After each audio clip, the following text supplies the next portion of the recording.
រដ្ឋមន្ត្រីការបរទេសថៃបានទាត់ចោលការចោទប្រកាន់របស់កម្ពុជារឿងយកច្បាប់សមុទ្រអានក្លូតធ្វើជាលេសរារាំងដល់ JBC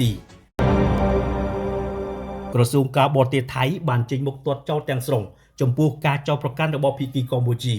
ដោយថាប្រទេសថៃកំពុងប្រើប្រាស់ដំណើរការច្បាប់សមុទ្រអន្តរជាតិអានក្លូធ្វើជាលេសដើម្បីពន្យាពេលកិច្ចប្រជុំគណៈកម្មាធិការព្រំដែនរួម JBC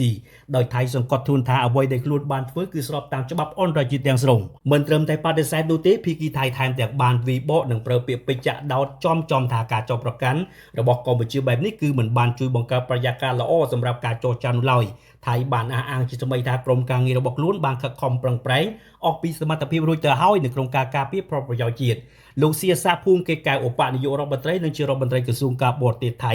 បានលើកឡើងថាអានក្លូមិនមែនជាលេសរារាំង JBC ទេតែឧបសគ្គពិតប្រាកដដែលរារាំងវឌ្ឍនភាពលើគ្រប់វិធីការទាំងអស់គឺកង្វះភាពស្មោះត្រង់របស់កម្ពុជាដោយដែលបានបង្ហាញនៅគ្រប់ដំណាក់កាលជាយ៉ាងណាក៏ដោយបើតាមការបញ្ជាក់ពីលោកសៀសាភូមិកេកៅដែលជារដ្ឋមន្ត្រីការបរទេសថៃយន្តការ JBC នេះនៅតែជាវេទិកាដោះស្រាយបញ្ហាព្រំដែនគោកដ៏សំខាន់ហើយទ្វារនៃការចរចាក៏មិនទាន់បានបិទឡើយប៉ុន្តែអ្វីដែលថៃចង់បាននាពេលនេះគឺការរៀបចំបច្ចេកទេសជាពិសេសគឺបរិយាកាសអំណោយផលនិងភាពស្មោះត្រង់ពីភាគីកម្ពុជាដើម្បីអាចបន្តដំណើរការទៅមុខទៀតបានថៃបានសន្និដ្ឋានថាការចោទប្រកាន់ពីកម្ពុជានឹងមិនមានឥទ្ធិពលទៅលើដំណើរការអានក្លូនោះទេហើយថាថៃនឹងបន្តស្វែងរកមធ្យោបាយដើម្បីឲ្យប្រទេសទាំងពីរអាចត្រឡប់មកតុចរចាវិញដោយរលូនដរាបណាមានការចូលរួមប្រកបដោយភាពស្មោះត្រង់និងពិតប្រាកដ